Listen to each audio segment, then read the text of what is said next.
모든 친척들이 떠난 후 수정은 혼자서 묵묵히 뒷정리를 마쳤다.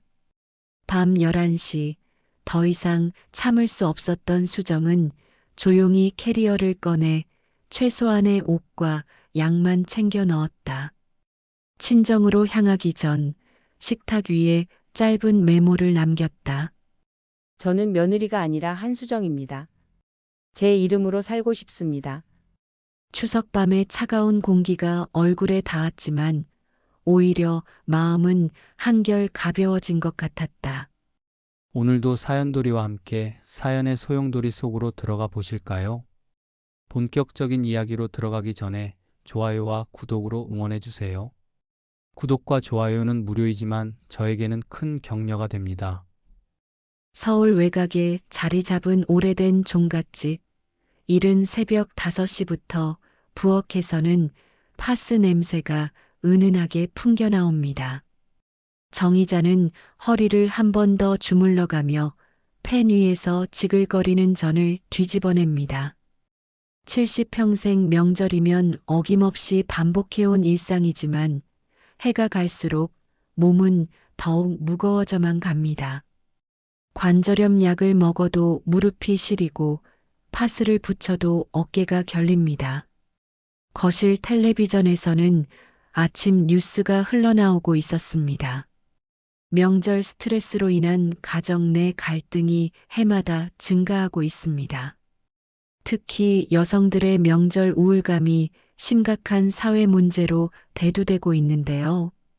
전문가들은 가족 구성원 모두가 역할을 분담해야 한다고 조언하고 있습니다. 한 연구에 따르면 명절 기간 여성의 가사노동 시간이 평소보다 3배 이상 늘어나는 것으로 나타났습니다. 뉴스 소리는 부엌 후드 소음에 묻혀 희미해집니다. 한수정이 냉장고 옆에 붙어 있는 메모지를 다시 한번 확인합니다.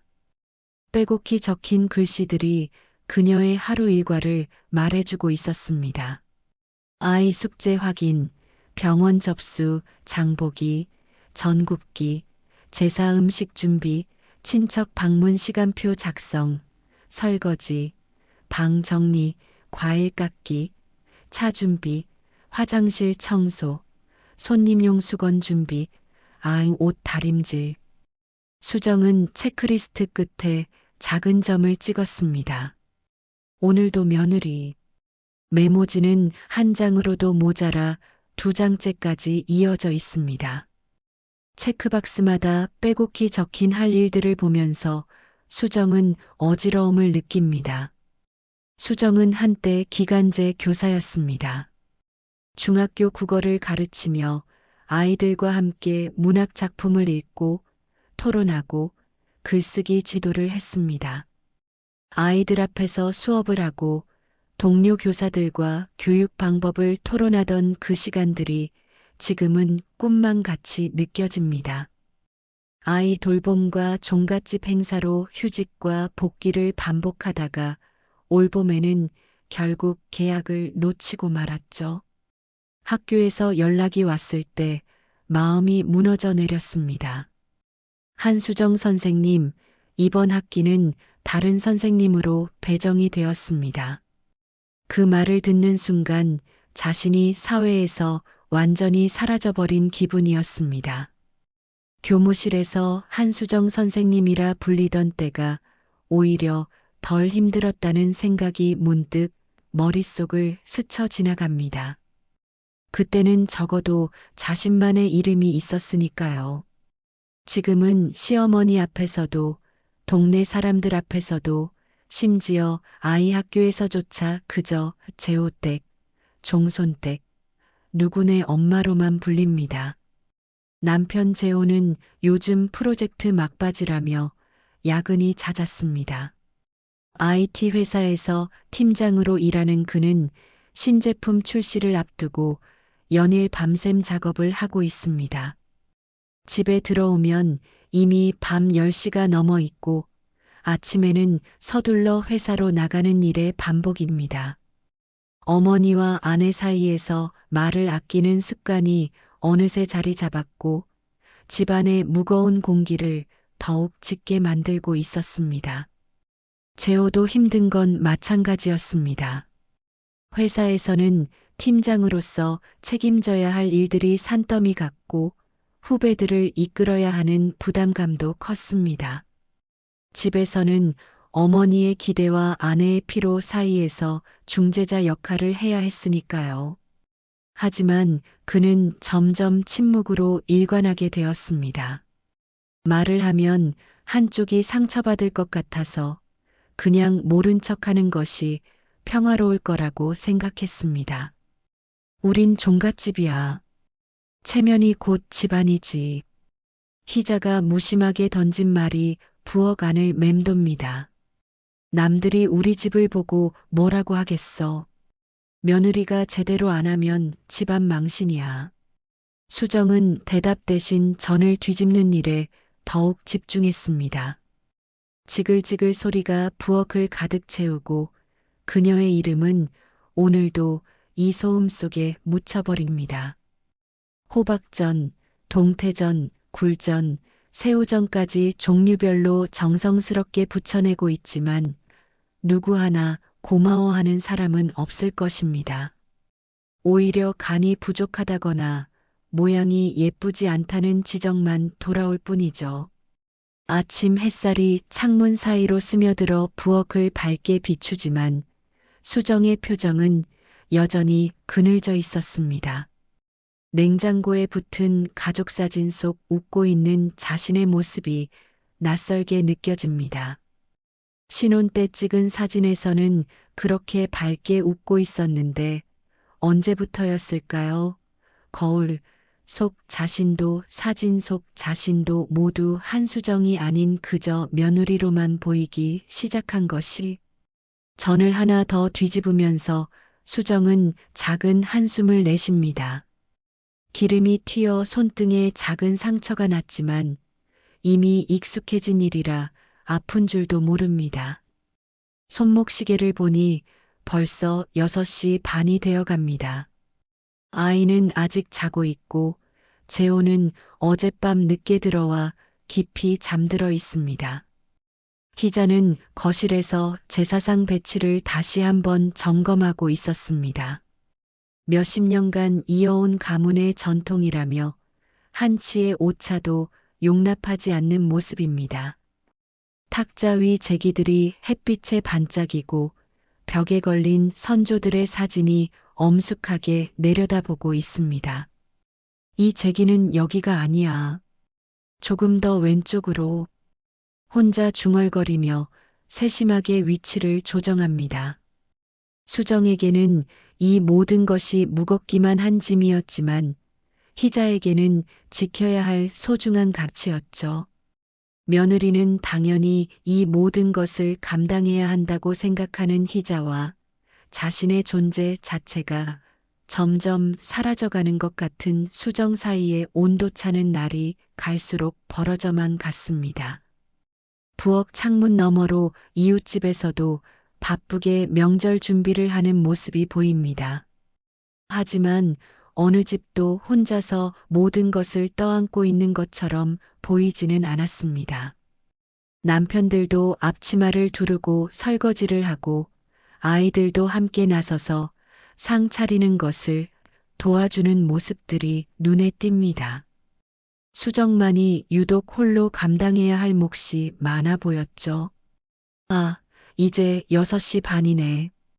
희자가 시계를 보며 말합니다. 수정은 고개를 끄덕이며 마지막 전을 접시에 담습니다. 오늘 하루도 한수정이 아닌 며느리로 살아가야 하는 긴 하루가 시작되려 하고 있었습니다. 깊게 숨을 들이마시며 앞으로 펼쳐질 하루를 준비합니다.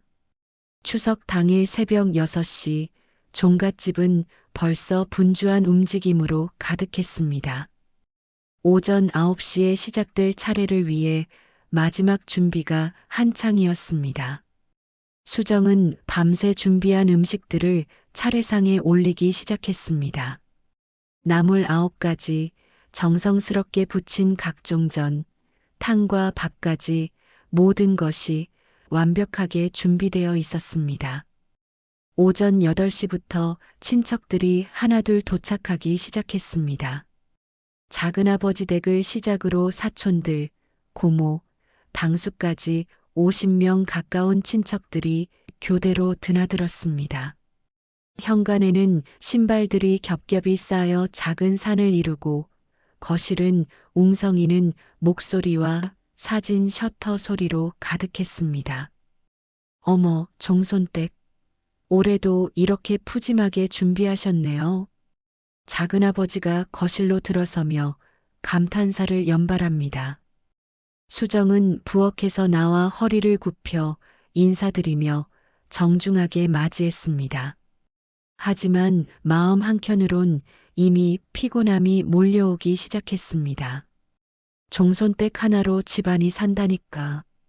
팔촌 형님이 웃음을 섞어 말합니다. 요즘 며느리 하기 쉽나? 근데 수정 씨는 정말 억척이요. 희자는 사람들 앞에서 며느리를 세워줍니다. 제사도 살림도 다 수정이가 해요. 정말 며느리가 있어야 종갓집이 서는 거죠. 희자가 반은 자랑, 반은 훈계하는 듯한 목소리로 말했습니다. 수정은 억지로 미소를 지으며 차와 과일을 준비해 내왔습니다. 사람들의 시선이 모두 자신에게 쏠려 있는 것이 느껴졌습니다. 기둥이면 무너질 때는 같이 받쳐야 하는데 왜 나만 모든 걸 떠안아야 하지? 속으로 이런 생각이 들었지만 겉으로는 여전히 정중한 며느리의 모습을 유지했습니다. 한켠에서 팔촌이 카카오톡 단체방에 메시지를 올리고 있습니다. 와, 수정씨 혼자 다 하네. 오전 9시 정각, 드디어 차례가 시작되었습니다. 온 가족이 한복을 차려입고 조상님 앞에 모였습니다. 수정이 정성스럽게 준비한 음식들이 차례상 위에 빼곡히 올라갔습니다. 친척들은 감탄사를 연발하며 사진을 찍어댔습니다. 와, 정말 대단해요. 어떻게 이 많은 음식을 혼자 다 준비하셨어요? 역시 종갓집은 달라요. 우리 집에서는 상상도 못할 일이에요. 칭찬의 말들이 이어졌지만 수정에게는 오히려 더 큰 부담으로 느껴졌습니다. 이 모든 기대를 언제까지 혼자 감당해야 할까요? 차례를 지내는 동안에도 수정은 뒷정리와 추가 음식 준비로 바빴습니다. 조상님께 올리는 차례상이지만 정작 수정은 제대로 절 한번 올릴 시간도 없었습니다. 부엌과 거실을 오가며 끊임없이 움직여야 했으니까요. 수정아, 차 좀 더 끓여줄래? 과일도 조금 더 깎아주고. 아, 그리고 냉장고에 음료수 있나 좀 봐줘. 요청들이 끊이지 않았습니다. 재호는 사촌들과 함께 거실에 앉아 담소를 나누고 있었지만 아내를 도우려는 기색은 보이지 않았습니다. 남자들은 남자들대로 모여 앉아 정치 이야기와 사업 이야기에 열중하고 있었죠. 어머니, 정말 수정 언니가 혼자 다 하시네요. 저희가 뭘 도와드릴까요? 새로 시집온 작은 집 막내 며느리가 조심스럽게 물어봅니다. 아니야, 됐어. 수정이가 다 알아서 해. 너는 그냥 편하게 있어. 희자가 단호하게 말했습니다. 오전 11시쯤 차례가 끝나고 나서 본격적인 식사 시간이 되었습니다. 차례 음식을 나누어 먹으며 친척들 사이에서는 이런저런 이야기들이 오갔습니다. 누구는 승진했다. 누구네 아이는 좋은 대학에 갔다. 이런 소소한 가족 소식들이 줄을 이뤘습니다. 하지만 수정은 여전히 앉아서 식사를 할 시간이 없었습니다. 계속해서 빈 그릇을 치우고 새로운 음식을 가져오고 차를 따라주는 일로 바빴습니다. 수정아, 국그릇이 모자라는 것 같은데 더 가져다 줘. 아, 그리고 숟가락도 몇 개 더 필요해. 김치가 다 떨어졌네. 더 가져와 줄래? 사람들의 요청은 계속 이어졌고 수정은 마치 종업원처럼 끊임없이 심부름을 해야 했습니다. 발목은 이미 퉁퉁 부어 있었고 어깨는 결려서 고개를 돌리기도 힘들었습니다. 정오가 넘어서야 대부분의 친척들이 차례로 떠나기 시작했습니다. 하지만 수정의 하루는 아직 끝나지 않았습니다. 설거지와 뒷정리가 기다리고 있었으니까요. 싱크대에는 접시들이 산더미처럼 쌓여 있었고 거실에는 사용한 그릇들이 여기저기 널브러져 있었습니다. 오후 2시가 되어서야 겨우 모든 뒷정리가 마무리되었습니다. 수정은 지친 몸을 소파에 잠시 맡겼습니다.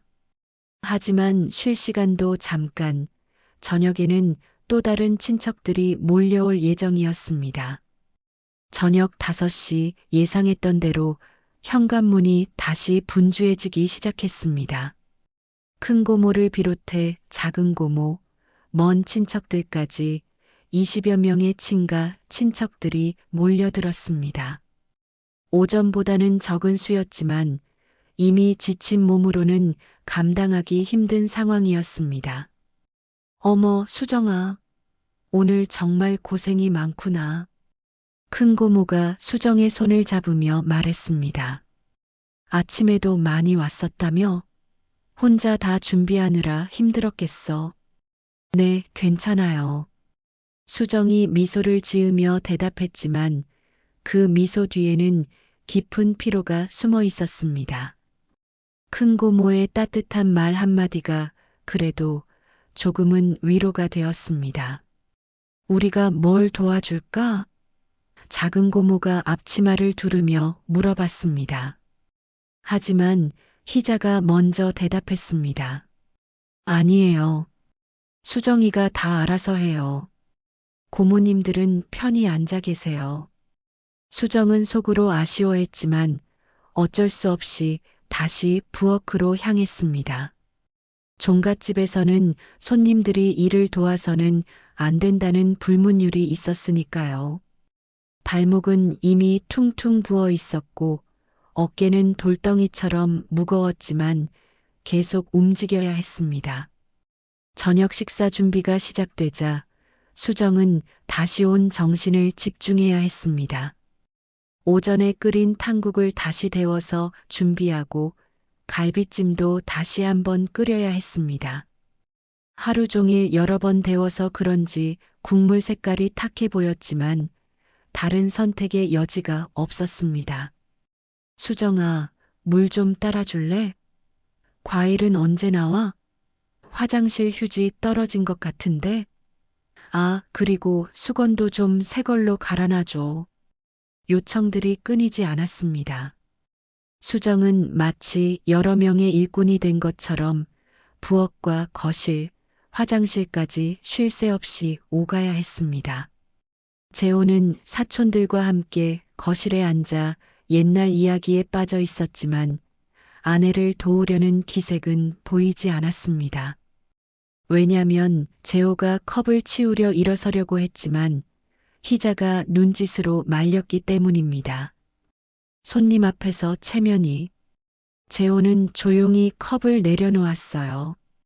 남자들은 남자들대로 모여 앉아 어린 시절 추억담과 요즘 근황들을 나누며 즐거워하고 있었죠. 야, 너 기억나? 우리 어릴 때 할아버지한테 혼났던 거 말이야. 맞아. 그때 우리가 제사상에서 과일 훔쳐 먹다가 들켰잖아. 남자들의 웃음소리가 거실에 가득했습니다. 여자들은 여자들대로 모여 앉아 육아 이야기, 시댁 이야기들을 나누고 있었습니다. 하지만 수정만은 그 어느 대화에도 참여할 수 없었습니다. 계속해서 뭔가를 준비하고 가져다 주고 치워야 했으니까요. 오후 6시 반쯤 되자 수정의 다리는 더 이상 버티기 힘들 정도로 아파왔습니다. 잠깐 부엌 싱크대에 기대어 쉬려고 했는데 거실에서 목소리가 들려왔습니다. 수정아, 차 좀 더 끓여줄 수 있을까? 아, 그리고 과자도 좀 더 가져다 줘. 수정은 한숨을 참으며 다시 움직이기 시작했습니다. 차를 우리고 과자 접시를 준비하고 물컵들도 새로 갈아주어야 했습니다. 저녁 7시 마침내 저녁상이 차려졌습니다. 친척들이 둘러앉아 식사를 시작했습니다. 수정이 오전부터 정성스럽게 준비한 음식들이 상 위에 가득했습니다. 나물 여러 가지, 갖가지 전류, 갈비찜, 그리고 탕국까지. 와, 정말 대단하네. 이 많은 음식을 어떻게 혼자 다 준비했어? 큰 고모가 감탄했습니다. 수정이 정말 고생했구나. 우리 집에서는 상상도 못할 일이야. 작은 고모도 고개를 저으며 말했습니다. 하지만 칭찬도 잠시, 작은 아버지가 먼저 탕국을 한 숟갈 떠서 맛을 보더니 미간을 찌푸렸습니다. 이거 간이 좀 모자라는 것 같은데? 순간 거실이 조용해졌습니다.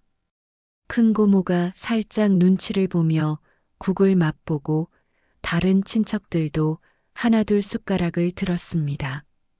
분위기가 어색해지기 시작했습니다. 맞네, 간이 좀 부족한 것 같아. 누군가가 작은 목소리로 동조했습니다. 희자가 단호한 목소리로 말했습니다.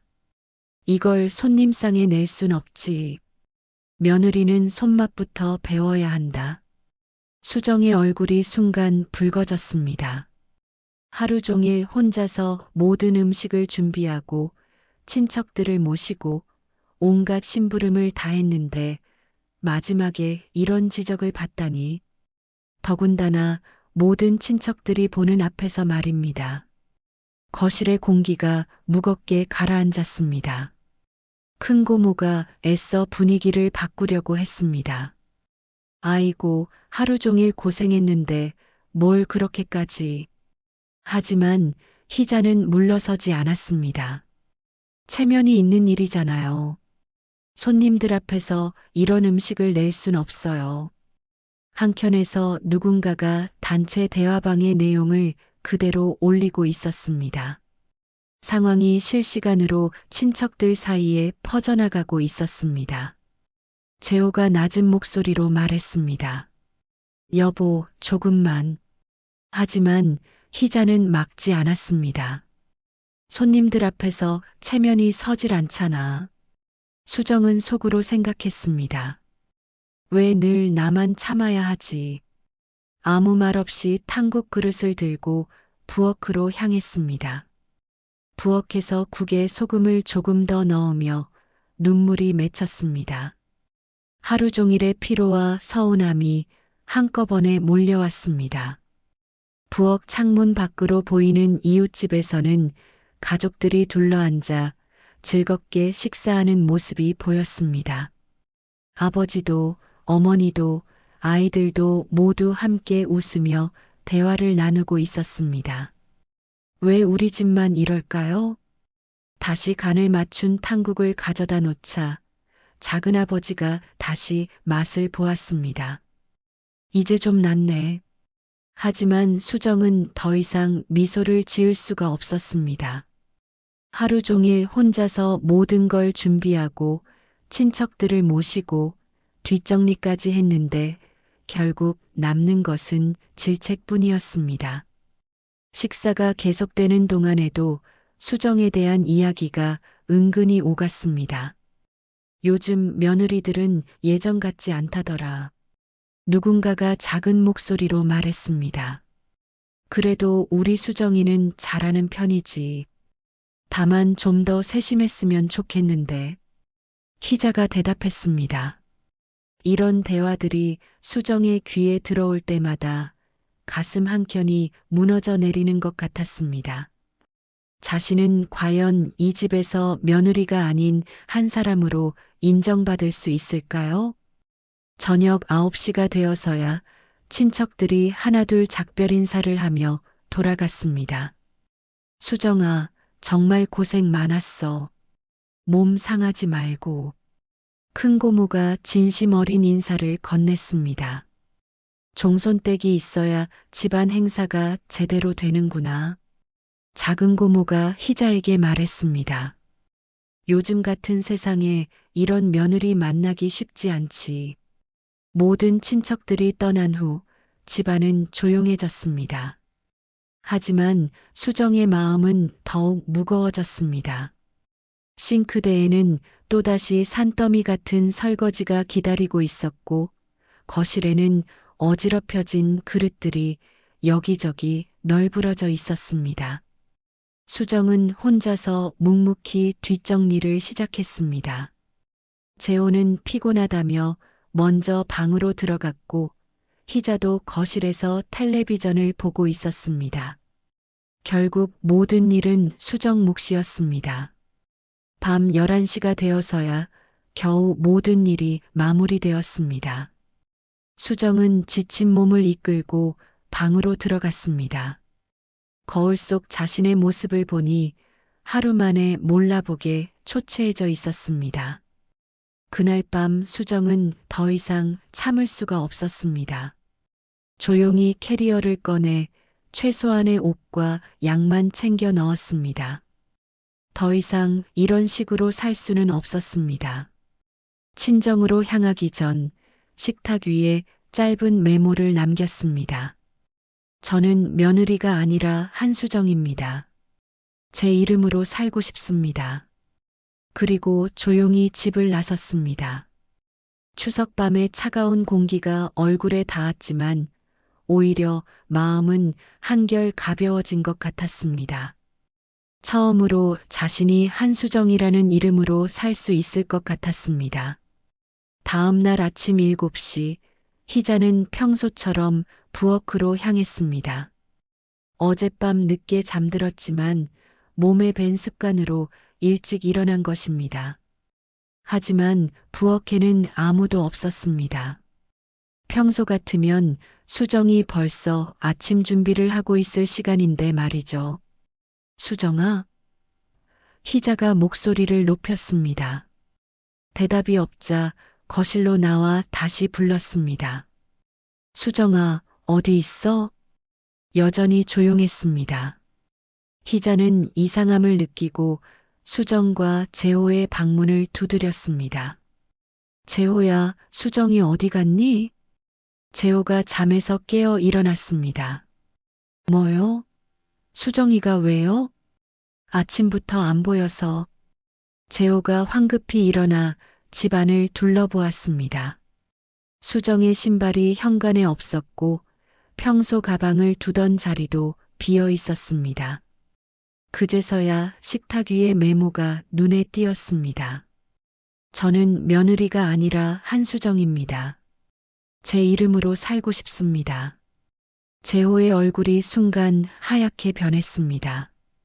희자는 메모를 받아 읽더니 당황스러운 표정을 지었습니다. 이게 뭔 소리야? 갑자기 왜 이래? 어머니, 어젯밤에 너무 심하게 말씀하신 것 같아요. 뭘 심하게? 국간이 부족하다고 한 게 심한 거야? 그 정도로 집을 나가버려. 하지만 재호도 속으로는 알고 있었습니다. 어젯밤 일이 마지막 한 방울이었을 뿐 그동안 수정이 감당해온 것들이 얼마나 많았는지 말입니다. 오전 9시쯤 휴대폰이 울렸습니다. 작은아버지에게서 온 전화였습니다. 재호야, 수정이가 정말 집을 나갔다는 게 사실이니? 네, 그런 것 같습니다. 아이고, 이걸 어쩌나. 벌써 소문이 다 퍼졌어. 카톡 단체방에서 난리가 났다. 재호는 황급히 단체 대화방을 확인했습니다. 새벽부터 메시지들이 쏟아지고 있었습니다. 어젯밤 종갓집 며느리가 집을 나갔다더라, 진짜? 왜? 국간 때문에 혼났잖아. 그것 때문인가? 아니야, 그런 게 아니라 평소에 쌓인 게 많았나 봐. 종갓집 체면이 말이 아니겠네. 거실에는 빈 의자만 덩그러니 남아 있었고 부엌 싱크대에는 어젯밤 마지막까지 수정이 씻어둔 그릇들이 가지런히 정리되어 있었습니다. 냉장고에는 남은 반찬들이 그대로 들어 있었지만 이제 이 모든 것을 누가 관리해야 할지 막막했습니다. 희자는 체면을 지키려고 했습니다. 잠깐 친정에 간 거겠지. 곧 돌아올 거야. 하지만 마음 한편으로는 불안했습니다. 수정의 표정이 어젯밤에 얼마나 상처받아 보였는지 기억이 났기 때문입니다. 오전 10시 전화벨이 또 울렸습니다. 이번에는 큰 고모였습니다. 희자야, 무슨 일이야? 수정이가 정말 집을 나갔다고? 아니에요, 고모님. 그냥 친정에 잠깐 다녀오는 거예요. 친정에 간 거면 연락은 되겠네? 전화해 봤어? 희자는 말문이 막혔습니다. 실제로는 수정에게 전화를 걸어봤지만 계속 꺼져 있었기 때문입니다. 전화가 꺼져 있어서, 아이고, 이게 뭔 일이야. 어젯밤에 우리가 뭔가 잘못했나? 단체 대화방에서는 여전히 메시지들이 오가고 있었습니다. 누군가는 종갓집 체면이 말이 아니다고 했고 또 다른 누구는 희자 아주머니가 너무했다는 역소문도 퍼뜨리고 있었습니다. 재호는 회사에 연락해서 오늘은 쉬겠다고 했습니다. 이 상황에서 출근할 수가 없었습니다. 낮 12시 아이가 친구네 집에서 놀다 돌아왔습니다. 아빠, 엄마는 어디 갔어요? 엄마는 외할머니 집에 갔어. 언제 와요? 재호는 대답할 수 없었습니다. 사실 언제 돌아올지, 정말 돌아올지조차 확신할 수 없었으니까요. 오후가 되자 더 많은 전화들이 걸려왔습니다. 친척들이 하나둘 상황을 확인하려고 연락하고 있었습니다. 희자는 그때마다 잠깐 친정에 간 것뿐이라고 변명했지만 목소리에는 점점 확신이 사라져가고 있었습니다. 재호야, 수정이한테 계속 연락해봐. 네, 알겠습니다. 하지만 수정의 전화는 여전히 꺼져 있었고 카카오톡 메시지는 읽히지도 않았습니다. 저녁 시간이 되자 평소 같으면 수정이 저녁 준비로 분주했을 부엌이 텅 비어 있었습니다. 희자는 어색하게 라면을 끓여서 저녁을 해결했습니다. 몇십 년 만에 직접 저녁을 준비하는 일이었습니다. 할머니, 엄마가 만든 밥이 더 맛있어요. 아이의 말에 희자는 괜히 마음이 무거워졌습니다. 밤이 깊어가도 수정은 돌아오지 않았습니다. 희자는 거실에 앉아 텔레비전을 보려고 했지만 집중이 되지 않았습니다. 평소 같으면 수정이 설거지를 하는 소리, 빨래를 개는 소리들이 들렸을 텐데 오늘은 너무 조용했습니다. 재호가 조심스럽게 말했습니다. 어머니, 당분간 회사 근처 오피스텔에서 지낼게요. 야근도 많고 지금은 중간에 서 있으면 더 망가질 것 같아요. 거리를 두고 정리해 볼게요. 희자는 아들의 말을 듣고 더욱 당황했습니다. 며느리에 이어 아들까지 집을 떠나겠다고 하니 말입니다. 재호야, 그게 무슨 말이야? 도망가는 게 아니라 중립을 지키려는 거예요.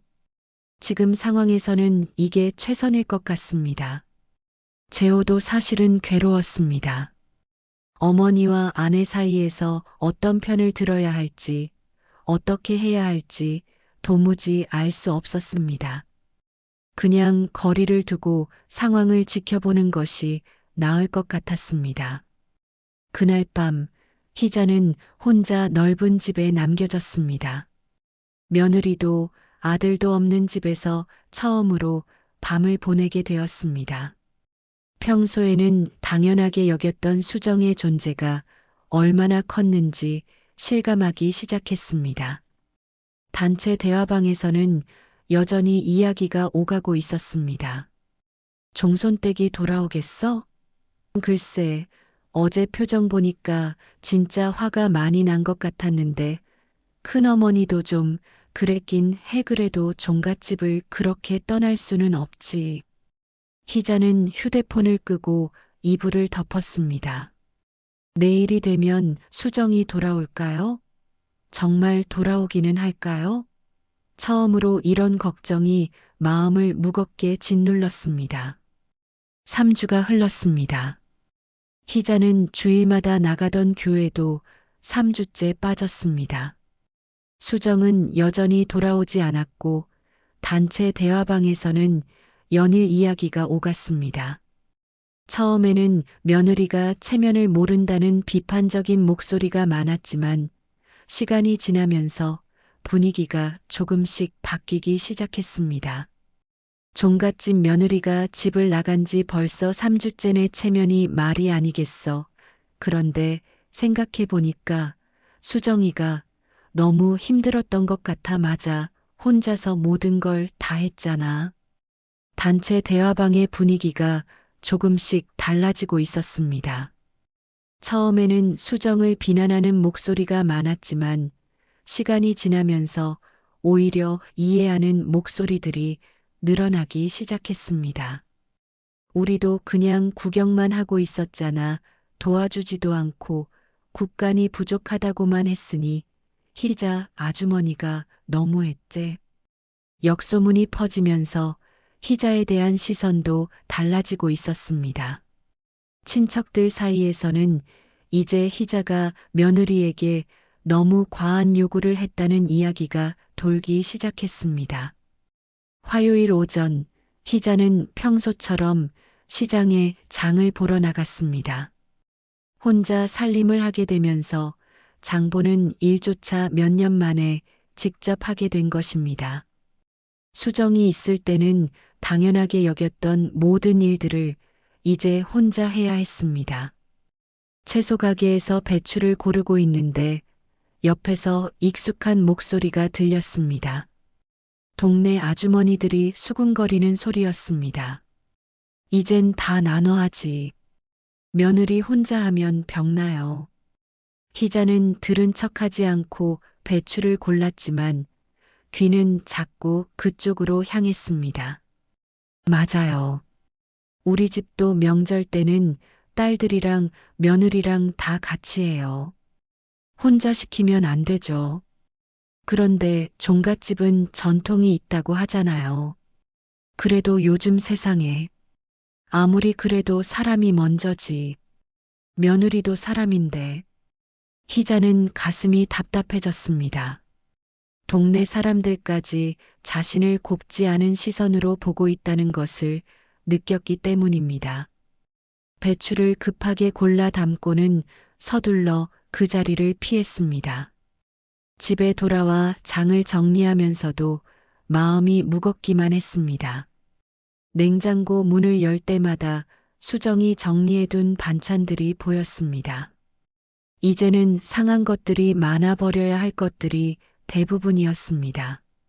수정이 얼마나 꼼꼼하게 집안일을 챙겨왔는지 새삼 깨닫게 되었습니다.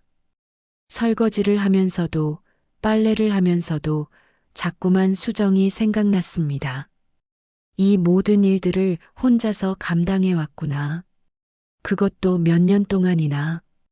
희자는 뒤늦은 후회가 밀려왔습니다. 점심때가 되어 혼자 식사를 하려고 하는데 밥맛이 없었습니다. 수정이 차려주던 정성스러운 상차림이 그리워졌습니다.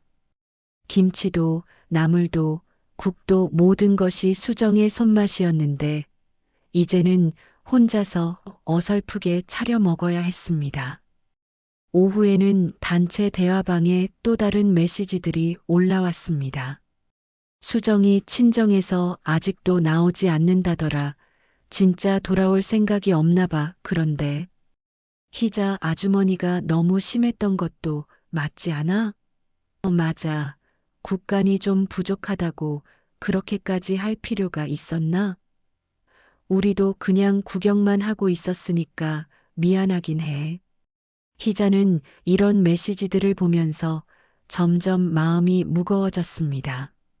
처음에는 수정이 잘못했다고 생각했는데 시간이 지나면서 자신도 잘못한 게 많다는 생각이 들기 시작했습니다. 저녁 시간 전화벨이 울렸습니다. 교회 권사님에게서 온 전화였습니다. 집사님, 안녕하세요. 요즘 어떻게 지내세요? 네, 그럭저럭 지내고 있습니다. 수정 씨는 어떻게 지내고 있어요? 교회에서도 많이 걱정하고 있어요. 희자는 잠시 말문이 막혔습니다. 교회에서도 이 이야기를 알고 있다는 뜻이었습니다. 권사님, 아직 친정에 계세요. 권사님의 목소리가 나지막해졌습니다. 집사님, 며느리도 사람이에요. 며느리 말고 그 아이 이름을 불러보세요. 무슨 말씀이신지. 한수정. 그 아이 이름이잖아요. 며느리 역할만 강요하지 마시고 한 사람으로 봐주세요. 그 아이에게도 꿈이 있고 하고 싶은 일이 있을 거예요. 권사님의 말이 희자의 가슴을 찔렀습니다. 집사님도 젊었을 때는 꿈이 있으셨잖아요. 수정 씨도 마찬가지예요. 선생님이었다면서요? 그 꿈을 포기하게 만드신 건 아닌가요? 전화가 끊어진 후에도 권사님의 말이 계속 맴돌았습니다. 수정아, 한수정. 희자는 혼자 중얼거려 보았습니다. 언제부터였을까요? 며느리 제오댁, 종손댁이라고만 부르고 정작 그 아이의 이름을 제대로 불러본 적이 언제였는지 기억이 나지 않았습니다. 내가 내 이름을 잊고 살았구나. 그날 밤 희자는 오랫동안 잠들지 못했습니다. 권사님의 말이 자꾸만 떠올랐습니다. 며느리도 사람이라는 당연한 말이 왜 이렇게 가슴에 와닿는 걸까요?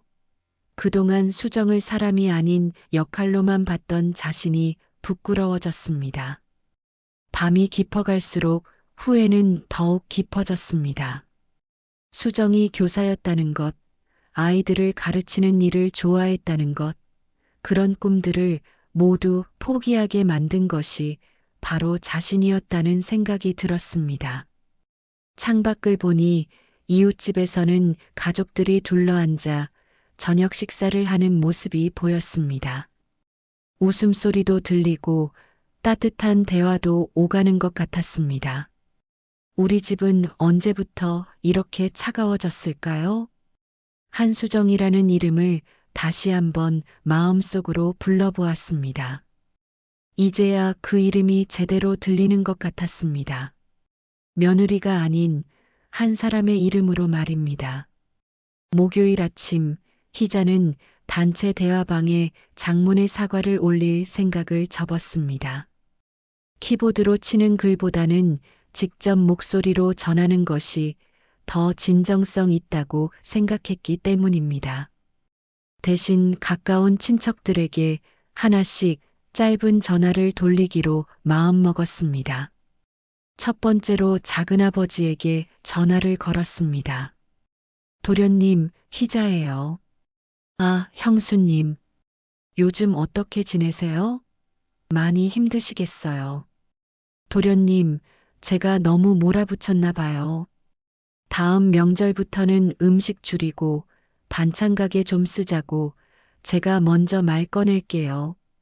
작은아버지는 잠시 침묵하다가 말했습니다. 형수님, 그동안 수정이가 정말 고생 많이 했구나 싶어요. 우리도 미안하고요.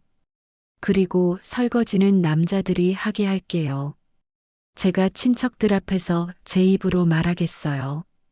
아, 그래요? 그게 맞는 것 같아요. 요즘 세상에 여자 혼자 다 할 일은 아니죠. 전화를 끊고 나서 희자는 한결 마음이 가벼워졌습니다. 생각보다 작은아버지의 반응이 따뜻했기 때문입니다. 두 번째로는 큰 고모에게 전화를 걸었습니다. 형님, 희자예요. 아이고, 올케야. 어떻게 지내니? 요즘 많이 힘들겠다. 형님, 제가 수정이한테 너무 심했던 것 같아요. 혼자서 모든 걸 다 하라고 했으니까요. 그래, 올케야. 이제라도 그렇게 생각하니까 다행이다. 그동안 수정이가 얼마나 힘들었겠어. 다음 명절부터는 다 같이 분담해서 하면 어떨까요? 음식도 좀 줄이고요. 당연하지. 사실 우리도 그냥 구경만 하고 있어서 미안했어. 다음부터는 우리도 뭔가 도와줄게. 작은 고모에게도 전화를 걸었습니다. 고모님, 희자예요. 아, 희자야. 잘 지내고 있니? 고모님, 그동안 수정이가 혼자 너무 많은 걸 감당했던 것 같아요. 제가 너무 당연하게 생각했나 봐요. 그래, 이제라도 깨달았으니까 괜찮아. 수정이도 이해할 거야. 하나둘 전화를 돌리면서 희자는 조금씩 용기를 얻어가고 있었습니다. 모든 친척들이 수정을 비난하는 것이 아니라 오히려 이해하고 있다는 것을 알게 되었기 때문입니다. 팔촌 형님에게도 전화를 걸었습니다. 형님, 안녕하세요. 아, 동서. 그동안 어떻게 지냈어요? 형님, 제가 수정이한테 너무 심했던 것 같아요. 앞으로는 명절 준비도 다 같이 분담해서 하면 어떨까요? 그래야지. 사실 우리도 그냥 구경만 하고 있어서 미안했어. 다음부터는 우리도 뭔가 도와줄게. 남자들도 설거지하고 상 차리는 것도 도와주시면 좋겠어요. 물론이지. 당연히 해야지. 금요일 저녁에는 더 먼 친척들에게도 연락을 돌렸습니다. 외사촌 형님, 당숙댁에도 전화를 걸어 같은 이야기를 했습니다. 모두들 이해한다는 반응이었고, 다음부터는 함께 도우겠다고 말해 주었습니다. 다음 명절 때는 우리 집에서 김치 가져갈게. 설거지는 우리가 할게. 음식도 너무 많이 준비하지 말고 적당히 하자. 이런 말들을 들으면서 희자는 혼자만 잘못한 게 아니라는 것을 깨달았습니다. 모두가 함께 바뀌어야 한다는 생각이 들었습니다. 토요일 밤 희자는 가장 중요한 전화를 걸기 위해 마음을 다잡았습니다. 수정의 친정 어머니에게 전화하는 것이었습니다. 시계를 보니 밤 9시였습니다. 너무 늦은 시간은 아니지만 마음은 무척 무거웠습니다. 사돈어른 접니다. 네, 사돈. 안녕하세요. 이 시간에 무슨 일이세요? 사돈어른, 수정이 좀 어떤가요? 아직 많이 상처받은 것 같아요. 밥도 제대로 안 먹고 하루 종일 방에만 있어요. 희자의 가슴이 아려왔습니다. 수정이 얼마나 힘들어하고 있을지 상상이 되었기 때문입니다. 사돈어른, 제가 많이 미안해요. 그동안 수정이한테 너무 많은 걸 요구했나 봐요. 혼자서 모든 걸 감당하게 해서요. 사돈도 나름대로 어려우셨겠지만, 그래도 수정이 입장에서는 많이 힘들었을 거예요. 교사 일도 그만두게 되고, 자신의 꿈도 포기하게 되고요. 네, 알겠어요. 제가 정말 잘못 생각했어요. 그 말씀 좀 수정이한테 전해주세요. 제가 진심으로 미안하다고요. 사돈 어른의 목소리가 단호해졌습니다. 희자 씨, 그런 말씀은 직접 그 아이에게 하셔야 해요. 전해 듣는 것과 직접 듣는 건 완전히 다르거든요. 네, 그렇겠죠. 수정이도 사람이에요. 며느리이기 전에 한수정이라는 한 사람이거든요. 그 점을 기억해 주세요. 네, 알겠습니다. 제가 직접 만나보겠습니다. 전화를 끊고 나서 희자는 한참을 앉아 있었습니다. 사돈 어른의 말이 가슴에 깊이 박혔습니다. 체면과 사람 사이에서 마음이 서서히 사람 쪽으로 기울고 있었습니다. 그동안 종갓집의 체면, 전통, 격식만 생각했는데 정작 그 모든 것을 혼자 감당해야 했던 수정의 마음은 헤아리지 못했습니다. 며느리라는 역할에만 갇혀서 한수정이라는 한 사람을 보지 못했던 것입니다. 일요일 아침 희자는 거울을 보며 자신에게 말했습니다. 이제라도 늦지 않았어.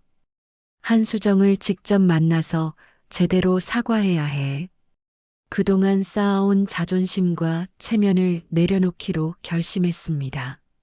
무엇보다 사람이 먼저라는 것을 이제서야 깨달았기 때문입니다. 창밖을 보니 늦가을 하늘이 맑게 펼쳐져 있었습니다. 수정을 만나러 가기 좋은 날씨 같았습니다. 희자는 용기를 내어 다시 사돈댁에 전화를 걸 준비를 했습니다. 수정이를 직접 만나서 제대로 된 사과를 해야지. 희자의 마음속에서 체면보다 사람이 먼저라는 생각이 자리 잡기 시작했습니다. 6주째 토요일 늦가을의 끝자락이 느껴지는 동네 공원이었습니다.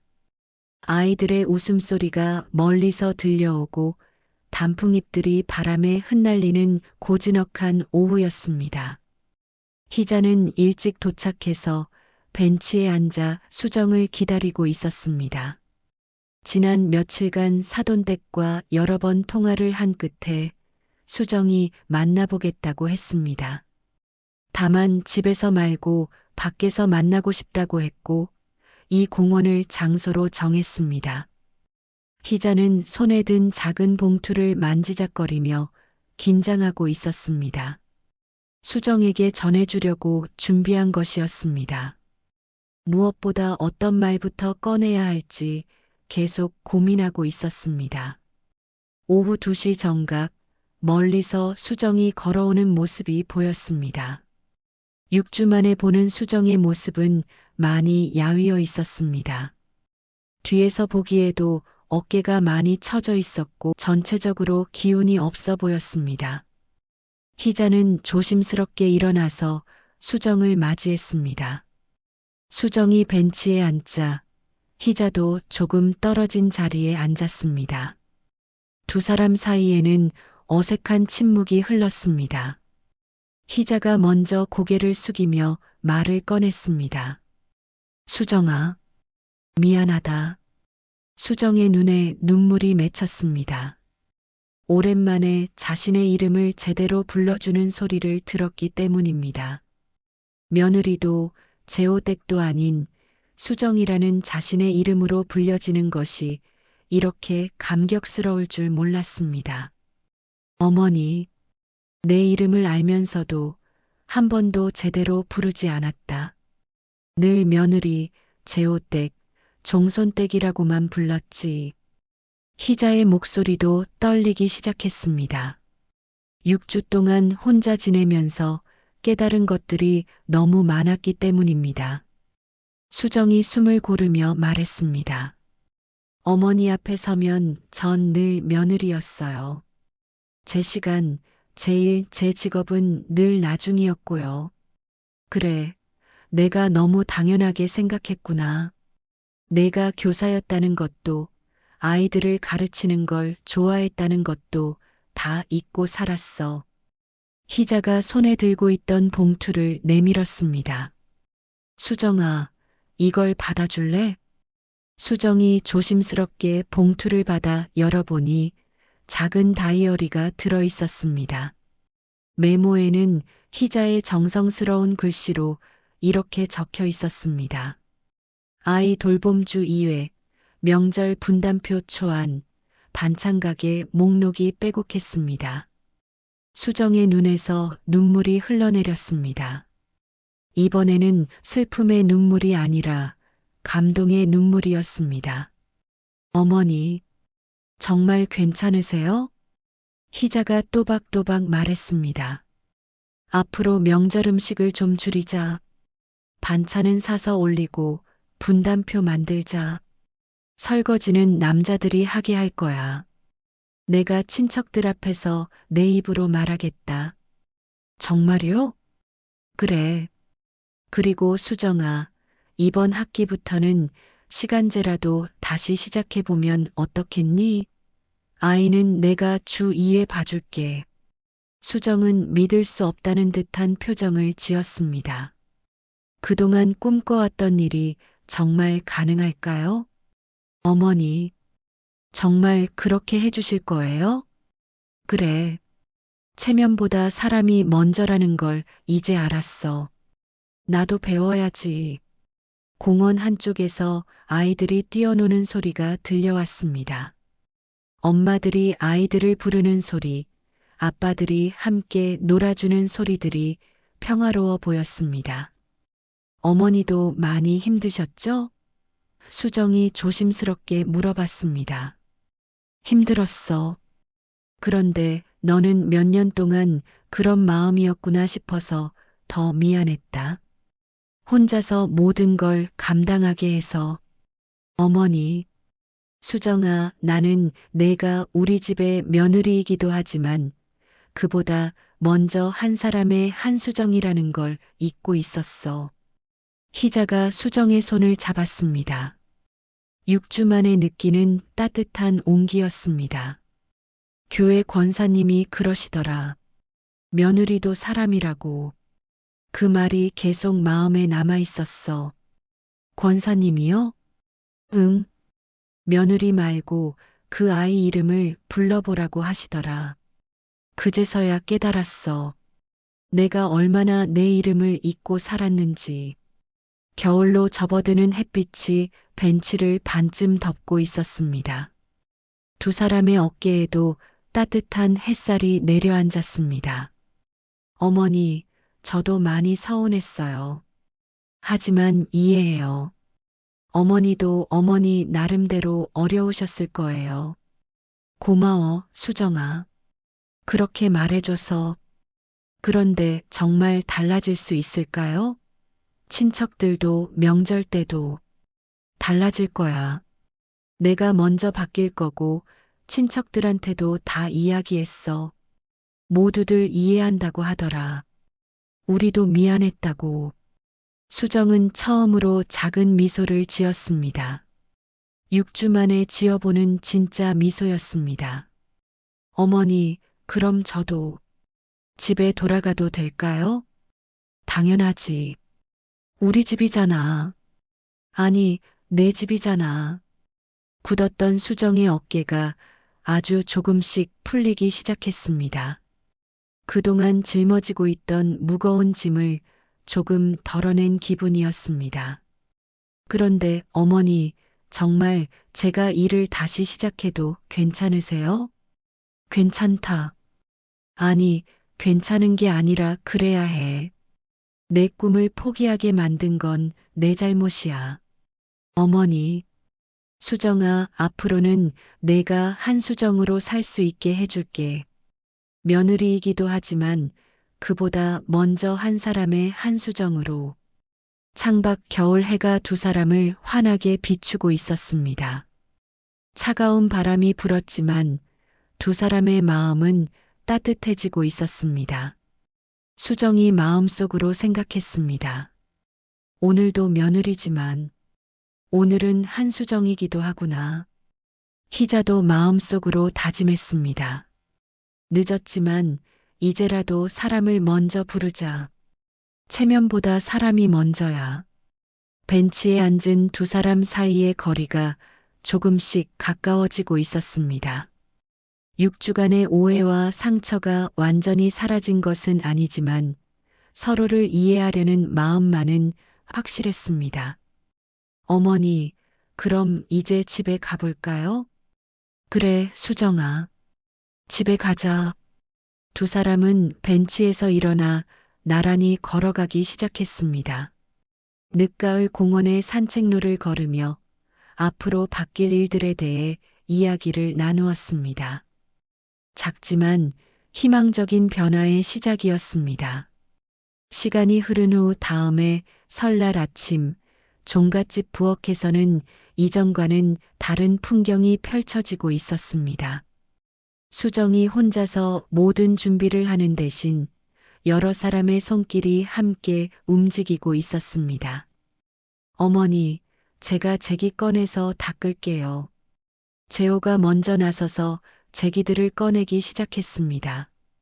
그래, 재호야, 그건 내가 해줘라, 희자가 말했습니다. 수정도 한결 가벼운 마음으로 음식을 준비하고 있었습니다. 올해는 전체 음식량을 절반으로 줄였고 몇 가지는 반찬 가게에서 주문했습니다.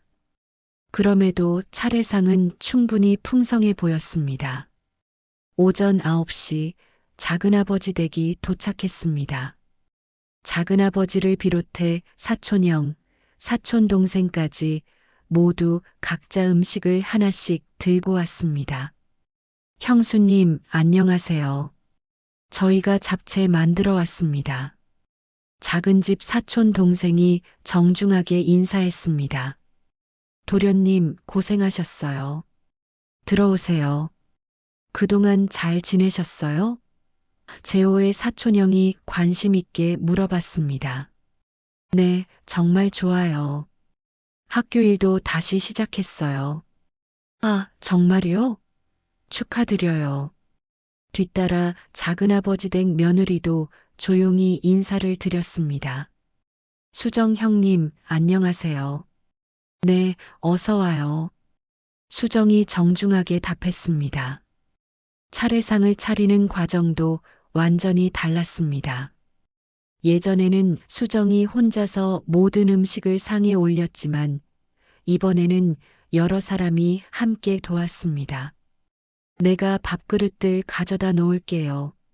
사촌형이 무거운 그릇들을 들고 상 앞으로 왔습니다. 감사해요. 예전에는 정말 무거워서 혼자 옮기기 힘들었는데 수정이 진심으로 고마워했습니다. 제가 반찬들 가져다 놓을게요. 사촌 동생도 적극적으로 나섰습니다. 재호도 적극적으로 나섰습니다. 제가 제기들 상에 올릴게요. 위치는 어머니가 알려주세요. 그래, 이 제기는 여기, 저 제기는 저기. 희자가 자세히 설명해 주었습니다. 작은아버지도 직접 나서서 도왔습니다. 과일은 제가 깎아서 올리겠습니다. 오전 10시, 드디어 차례가 시작되었습니다. 온 가족이 제복을 차려입고 조상님 앞에 모였습니다. 상차림은 예전보다 간소했지만 정성만큼은 부족하지 않았습니다. 올해는 정말 다르네요. 이렇게 해도 충분히 정성스러워 보입니다. 작은아버지가 감탄하며 말했습니다. 맞습니다. 굳이 모든 걸 다 직접 만들 필요는 없었네요. 사촌형도 고개를 끄덕였습니다. 차례를 지낸 후 차례 음식을 나누어 먹는 시간이 되었습니다. 수정은 처음으로 가족들과 함께 앉아서 편안하게 식사를 할 수 있었습니다. 형수님, 교사 일은 적응 잘 되고 있어요? 사촌 동생이 관심 있게 물어봤습니다. 네, 정말 좋아요. 시간제라서 부담도 적고 아이들과 함께 있으니까 예전 기억이 다 되살아나더라고요. 그래요. 역시 선생님이 천직이셨구나. 사촌 동생이 맞장구 쳤습니다. 희자가 자랑스럽게 말했습니다. 시간제지만 다시 시작한 지 한 달째예요. 아이는 제가 일주일에 2번 봐주고 있어요. 어머, 정말요? 형수님이 직접 아이 돌봐주신다고요? 작은아버지가 놀란 표정을 지었습니다. 네, 당연하죠. 이제 수정이도 하고 싶은 일 하면서 살아야죠. 가족들이 모두 감탄했습니다. 희자의 변화가 정말 크다는 것을 모두 느낄 수 있었습니다. 식사 시간에는 웃음소리가 끊이지 않았습니다. 예전처럼 격식을 차린 무거운 분위기가 아니라 진짜 가족 같은 편안함이 느껴졌습니다. 이렇게 하니까 훨씬 좋네요. 다들 편하게 밥 먹을 수 있고 작은아버지가 만족스럽게 말했습니다. 맞아요. 왜 진작 이렇게 안 했을까 싶어요. 사촌형이 동조했습니다. 가장 큰 변화는 설거지 시간에 나타났습니다. 재호가 먼저 일어났습니다. 오늘은 우리가 설거지 맡을게요. 괜찮으면 다음에도 이렇게 가요. 맞아요. 남자들이 해야죠. 작은 집 사촌들도 일어나며 소매를 걷어 올렸습니다. 내가 그릇들 싱크대로 가져다 놓을게요. 어머, 정말이요? 수정이 아직도 믿기지 않는다는 표정을 지었습니다. 당연하죠.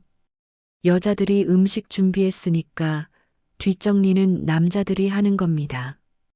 재호가 앞치마를 두르며 말했습니다. 희자도 직접 나서서 말했습니다. 앞으로는 계속 이렇게 할 거예요. 설거지는 남자들이 분담해서 하는 걸로요. 저는 찬장에서 그릇 꺼내서 정리할게요.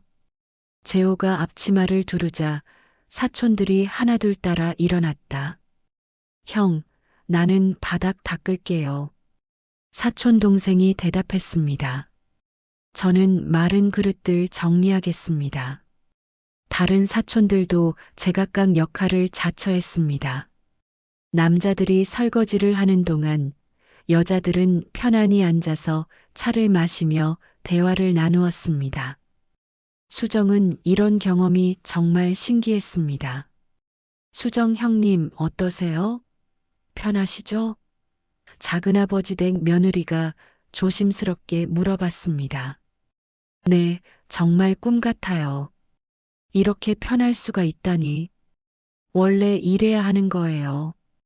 그동안 저희가 잘못 생각했던 거죠. 며느리가 고개를 끄덕였습니다. 오후 2시쯤 큰 고모와 작은 고모가 인사차 들렀습니다. 그들도 각자 시댁에서 차례를 지낸 후 온 것이었습니다. 올케야, 새해 복 많이 받아. 큰 고모가 따뜻하게 인사했습니다. 형님, 새해 복 많이 받으세요. 수정아, 어떻게 지내니? 얼굴이 많이 밝아졌네. 작은 고모가 수정을 보며 말했습니다. 고모님, 정말 좋아요. 일도 다시 시작했고요. 그래, 다행이다. 그동안 많이 힘들었을 텐데. 고모들은 오래 머물지 않고 간단히 차를 마신 후 돌아갔습니다. 여러 집을 돌아다녀야 하는 바쁜 설날이었기 때문입니다. 오후 3시쯤 모든 일이 마무리되었습니다. 예전 같으면 수정이 저녁까지 혼자서 뒷정리를 했겠지만 이번에는 일찍 끝났습니다. 작은아버지 댁도 작별 인사를 하며 돌아가기 시작했습니다. 형수님, 오늘 정말 좋았습니다. 앞으로도 계속 이렇게 해요. 작은아버지가 말했습니다. 그럼요, 도련님. 고생하셨어요. 형수님, 일 힘들면 언제든 말씀하세요. 저희가 도와드릴게요. 사촌형이 따뜻하게 말했습니다. 고마워요. 정말 고마워요. 형수님, 새해 복 많이 받으세요. 사촌 동생도 정중하게 인사했습니다. 저녁 시간 세 가족이 조용히 둘러앉아 식사를 했습니다. 아이가 먼저 말을 꺼냈습니다. 오늘이 제일 좋았어요. 엄마도 같이 앉아서 밥 먹고 우리도 설거지하고. 재호가 수정의 손을 잡으며 말했습니다. 여보, 앞으로는 계속 이럴 거야. 혼자 고생하는 일은 없을 거야. 희자가 마지막으로 말했습니다. 수정아, 정말 고생 많았어. 이제부터는 내 이름으로 당당하게 살아. 수정의 눈시울이 뜨거워졌습니다. 감사해요, 어머니. 정말 감사해요. 창밖 겨울 해가 따뜻하게 비쳐 들어왔습니다. 차가운 겨울이지만 집안은 봄처럼 따뜻했습니다. 밤이 깊어가면서 집안은 조용해졌습니다. 하지만 예전처럼 무겁고 답답한 정적이 아니라 평화롭고 따뜻한 고요함이었습니다. 수정은 하루를 마무리하며 생각했습니다. 오늘도 며느리지만 오늘은 한수정이기도 하다. 희자도 만족스러운 마음으로 하루를 마무리했습니다. 늦었지만 이제라도 사람을 먼저 부르자.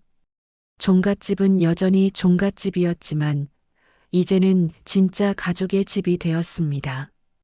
격식과 체면으로 가득했던 집이 아니라 서로를 이해하고 배려하는 따뜻한 가정으로 변화한 것입니다. 사연돌이의 오늘 이야기 어떠셨나요? 좋아요와 구독으로 응원해 주시면 따뜻한 마음 담아 더 좋은 사연으로 보답드리겠습니다. 감사합니다.